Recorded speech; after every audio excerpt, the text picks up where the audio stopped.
Olá, muito boa tarde. O secretário de Estado do Vaticano presida a peregrinação de 12 e 13 de outubro ao Santuário de Fátima, dias em que está em Portugal a segunda figura da hierarquia do Vaticano. A relevância religiosa e diplomática atualmente em torno do cardeal Pietro Parolin vai estar em análise daqui a pouco no programa Eclésia, onde contamos com a presença do padre João Chaves Baixo, historiador e antigo colaborador da Santa Sé. Primeiro mostramos-lhe notícias que marcam a atualidade religiosa. É um dos novos organismos da Santa Sé, resultado da reforma em curso que o Papa Francisco está a implementar para o setor das comunicações sociais, criou uma secretaria onde é conselheiro Dom Nuno Brás.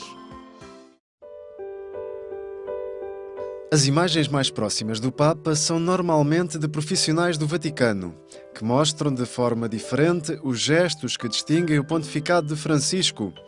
Estas e outras imagens são transmitidas para todo o mundo pelo Centro Televisivo Vaticano. E os sons da Praça de São Pedro chegam aos 5 continentes pelas ondas da Rádio Vaticana. Dimensões da comunicação da Santa Sé que dialoga com os jornalistas através dos serviços da sala de imprensa e com todos os públicos pelas diferentes redes sociais. Vários setores de um serviço que agora são coordenados no Vaticano por uma Secretaria para a Comunicação. É uma mega instituição, não é? Porque reúne Conselho Pontifício para as Comunicações Sociais, sala de imprensa, as publicações, portanto, a editora, não é? A televisão, portanto, o canal televisivo Vaticano e a Rádio Vaticana, não é? Tudo isto eram pequeninas ou grandes instituições dentro da Santa Sé que agora estão reunidas debaixo de um mesmo instituto. Dom Nuno Brás foi nomeado conselheiro desta Secretaria para a Comunicação da Santa Sé, acompanhar o trabalho que realiza e sugerir formas de o tornar mais eficaz é o que lhe é pedido numa ocasião em que se procuram estratégias para rentabilizar recursos. Nós vemos cada vez mais estações televisivas, rádios, jornais a trabalhar em conjunto, não é? Até mesmo dentro do mesmo grupo, não é? Dentro do mesmo grupo comunicativo. Portanto, creio que a Igreja também não pode fugir a isso, porque essa é a dinâmica que o próprio mundo das comunicações tem neste momento. Depois existe claramente também um problema económico. Meios de comunicação sem publicidade, como são o jornal, a rádio e a televisão do Vaticano, exigem uma gestão cuidada de recursos e, sobretudo, reclamam constante adaptação a novos paradigmas na comunicação. A Rádio Vaticana desenvolveu-se na Guerra Fria, sobretudo em termos internacionais, no sentido de fazer chegar a mensagem do Evangelho onde ela não podia ressoar oficialmente e, portanto, todo o projeto de ondas curtas, etc. Hoje o mundo mudou e, portanto, é natural que a Rádio Vaticana tenha mudado também. Um exemplo, entre outros, nomeadamente os que se relacionam com o uso das redes sociais, que tem merecido uma aposta notória por parte dos serviços de comunicação do Vaticano. Diferentes meios que continuam a desafiar a Igreja Católica a uma presença qualificada no mundo das comunicações sociais. Gostava, apesar de tudo, de ver uma igreja mais presente no mundo das comunicações, isso claro, e portanto mais interventiva e a que se desse mais peso, não é? E isso depende também muito de nós, de saber colocar as questões e a agenda. Desafios a concretizar para que a instituição e, sobretudo, a mensagem sejam cada vez mais próximas de todo o público.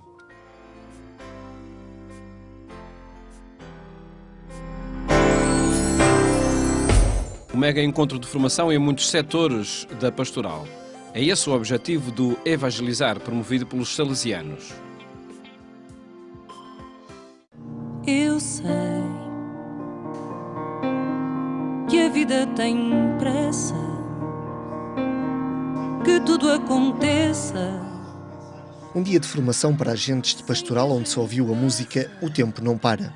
Marisa, a fadista, não participou no mega encontro Evangelizar, promovido pelos salesianos, mas a sua canção foi indispensável para um workshop sobre música profana e evangelização.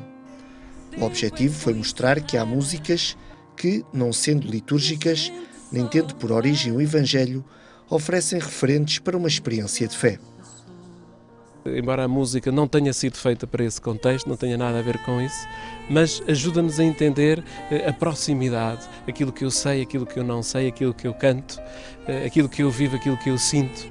Um exemplo proposto aos participantes num dos muitos workshops deste encontro de formação para alertar os mais novos para todas as mensagens presentes numa música. Partindo de uma canção que é audível, que entra nos ouvidos dos jovens, podemos abrir um caminho para introduzir a dinâmica do Evangelho. A atenção às mensagens do Evangelho deve ser a mesma que se coloca nas mensagens contrárias ao Evangelho, mesmo que subliminarmente. E no mundo da música é necessário também precaução na utilização de temas no ambiente da liturgia. Pegar numa canção porque tem um aleluia e introduzi-lo numa liturgia não está bem, é incorreto. E é preciso ver exatamente que há muitos exemplos deste género. E não basta mudar a letra, porque nós temos sempre como referente aquele outro original que nos dá um outro contexto, um outro ambiente que é todo distante da fé e daquilo que queremos celebrar e daquilo que queremos viver. Este ano, quando decorre a 8ª edição do Evangelizar, cerca de 1.200 agentes da pastoral participam nesta proposta dos salesianos. Um dia de formação e com grande variedade temática. Entendemos isto como uma espécie de feira de formação, isto é, onde pessoas com saberes diferentes, com competências diferentes, oferecem numa lógica de workshops, isto é, de espaços onde aprendemos fazendo, oferecem competências novas às pessoas. E as pessoas vêm de muitos lugares diferentes, também estão como participantes, não apenas como receptores, mas há ali um cruzamento engraçado dentro de cada workshop que nós oferecemos. Catequese, espiritualidade, música, vídeo, empreendedorismo. Áreas para as quase 3 dezenas de workshops que são propostos aos participantes.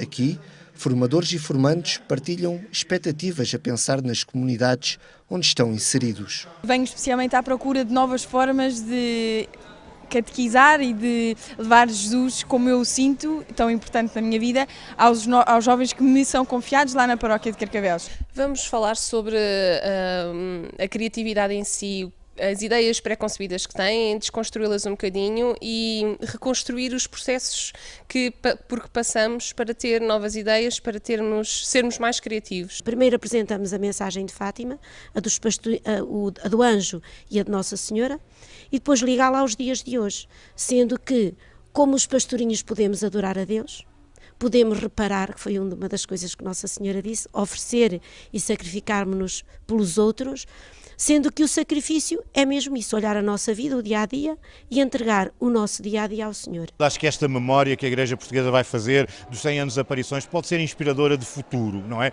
Ou seja, em 1917 era um tempo de crise, de abatimento, de perseguição do Estado face à Igreja, de muita desestruturação nas paróquias e do nada, isto é, no meio da serra, do meio só havia pedras, com gente que não tinha voto na matéria, com 3 miuditos, desencadeou-se ali um movimento muito interessante de revigoramento da Igreja em Portugal. Primeiro no Porto, depois no Estoril e neste sábado, 15 de outubro, em Évora, a proposta formativa dos salesianos é Evangelizar, tem por objetivo dar competências para o anúncio do Evangelho. Eles gostam mesmo de vocês, têm uma relação muito hoje. Os médicos católicos encontraram-se na cidade do Porto para o 13º Congresso da Federação Europeia das Associações de Médicos Católicos sobre o tema Os Médicos, a Igreja e a Europa hoje. Os cuidados de saúde numa Europa limitada por novas circunstâncias. O tema esteve em análise no 13º Congresso da Federação Europeia das Associações de Médicos Católicos. Decorreu no Porto e motivou também o debate entre 140 profissionais sobre temáticas como os refugiados, as migrações, o início e o fim da vida com dignidade. Não devem ter discriminações. Não devem ter discriminações no que se refere nem à idade, nem ao sexo, nem à cultura, nem à idade, nem às capacidades financeiras. Isto é, todos devem ter direito aos cuidados de saúde que se prestam, que fazem parte daquilo que nós em Igreja dizemos o bem comum. Isto é, os cuidados de saúde que nós organizamos entre todos, fazem parte do nosso bem comum. Uma prioridade para estes profissionais de saúde é defender a vida, sobretudo para os cristãos. Vamos estar na primeira fila da luta, no sentido de esclarecer os portugueses, não é? Que esta não é uma questão religiosa, é uma questão humana e que nós, médicos, como somos defensores que a profissão médica está ao serviço da vida, o nosso objetivo fundamental é tratar os doentes, cuidar deles e nunca terminar com a vida deles, não é? Como no caso da eutanásia. Vamos estar nessa linha da frente e já estamos, aliás. Médicos, enfermeiros, pessoal de saúde, todos nós como sociedade, famílias, todos nós estamos e só podemos estar enquanto cristãos na fronteira da vida e sempre que a morte a ataca nós alargámo-la ou pelo menos sustentámo-la. Esse é o nosso lugar. Perante todos os avanços tecnológicos, os médicos católicos reunidos neste congresso internacional refletiram ainda sobre a recente utilização inadequada da medicina. A evolução da medicina é utilizada para meios meramente cosméticos ou para aumentar as capacidades das pessoas ou que são utilizados de uma maneira, como direi, desadaptada às circunstâncias, merecem o nosso reparo. Hoje temos capacidades tecnológicas e científicas que nos permitem tratar as doenças, salvar a vida a muitos doentes e prolongar a vida em condições de relação e de vida de relação e de vida afetiva e de vida familiar que até há umas dezenas de anos não eram possível. A dignidade da vida impõe-se perante todos os avanços tecnológicos, inspiração trazida de Cristo médico. Nós não podemos esquecer aquilo que é óbvio, qualquer dos 4 evangelhos, ou seja, a relação terapêutica de Jesus com as pessoas, porque Jesus curava pessoas. Os evangelhos, todos eles tocam nesse aspecto e não podiam deixar de tocar como sinais daquela cura total que Jesus nos veio trazer, como sinais do seu reino. Mas que nos trazem atitudes concretas da parte de Jesus, que eu creio que são importantes para os cristãos em geral e para os médicos cristãos muito em particular, para não dizer para todos os médicos.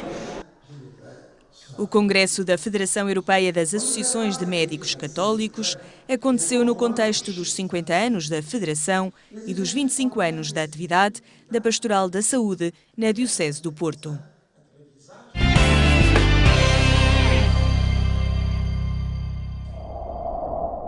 Em agência.eclesia.pt, contra estas e outras notícias em atualização permanente. Falamos agora sobre a relevância do Secretário de Estado do Vaticano, que atualmente está em Portugal, para presidir a peregrinação de 12 e 13 de outubro ao Santuário de Fátima. É para isso convidado do programa Eclésia o Padre João Chaves Bairros, historiador e antigo colaborador da Santa Sé. Padre João Chaves, muito obrigado por estar neste programa. Boa tarde. Pedi-lhe, antes de mais, que nos identificasse o que representa esta figura de ser Secretário de Estado ou Secretaria de Estado no Vaticano.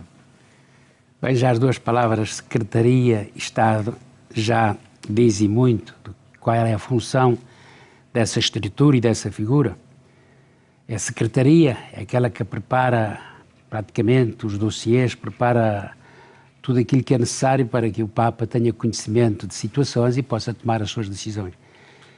Claro, mas são situações mais relacionadas com a relação com os Estados? Não, a Secretaria de Estado tem duas funções, quer dizer, tem duas secções. Tem uma secção dos afares normais, que é praticamente aquela estrutura que coordena todo o serviço daqueles dicastérios da Santa Sé, congregações, conselhos. Depois, como as relações com o Estado, que foi sempre um campo onde a Santa Sé privilegiou muito essa colaboração, tem uma complexidade, uma exigências tais que achou por bem separar uma outra secção para se dedicar. E quando trabalhei aqui na Anunciatura em Lisboa também reparei que a Anunciatura tinha todas as relações com a Santa Sé, com os bispos, e tinha também uma relação com os embaixadores, uma relação com o Estado, que era também uma parte importante. E assim acontece desde quando na história da Igreja? Pois aquilo, a Igreja tem 2000 anos e quando a Igreja se foi estruturando um bocadinho também à maneira das estruturas dos Estados, ela também foi evoluindo, foi aprendendo e foi-se estruturando.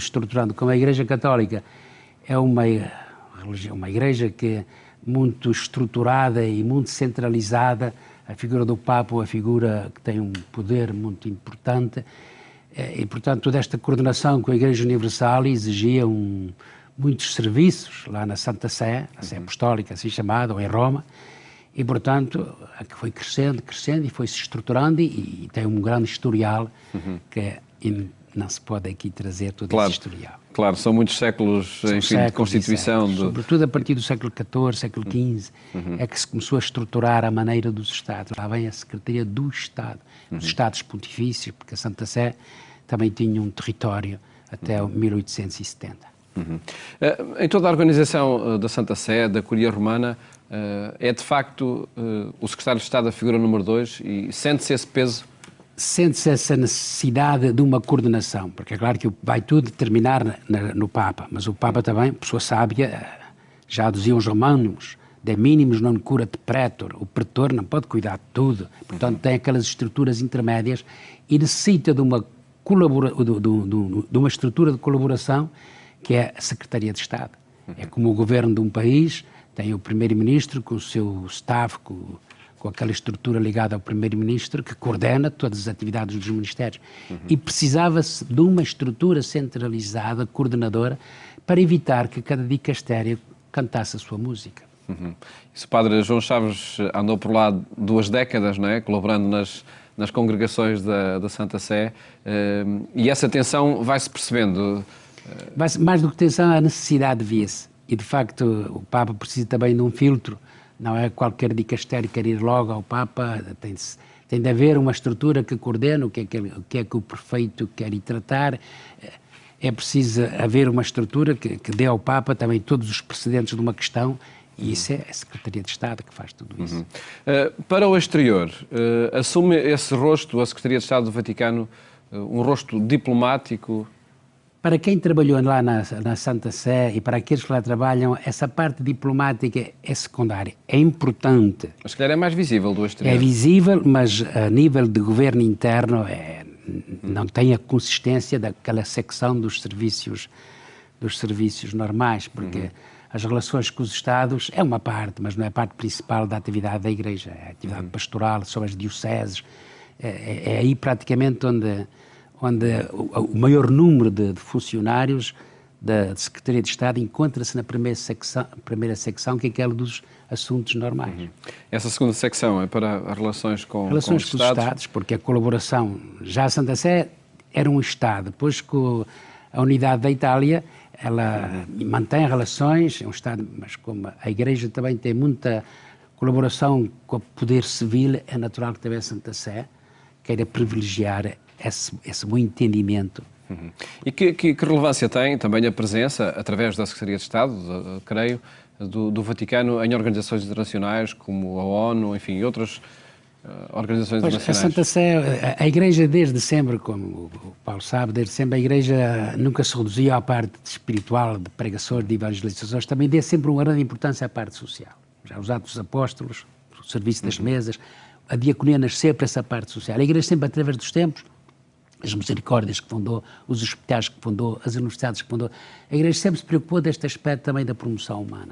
É claro, hoje são os Estados que têm essa responsabilidade e como a Igreja está ao serviço do homem também nessa parte, privilegia uma boa colaboração com os Estados.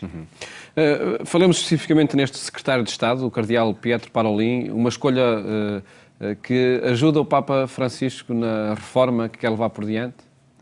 Eu não conheço o cardeal Parolin, conhecia os secretários de Estado dos tempos por lá andei, quando era um Papa que tinha uma grande personalidade, digamos, diplomática ou da Secretaria de Estado, como foi Pio XII, como foi Pio XI, como foi Paulo VI, a figura do secretário de Estado era um bocado mais relativizada. Quando são papas tipo João Paulo II, papas Francisco, vêm do mundo da pastoral, eles, como não estão muito dentro desta parte diplomática, privilegiam muito um secretário de Estado que seja experiente. A nomeação do Bertone como secretário de Estado, era Bento XVI queria um homem pouco político e mais pastoral. Não sei se conseguiu. Não sei. Não quero fazer um juízo de valor, a história o dirá.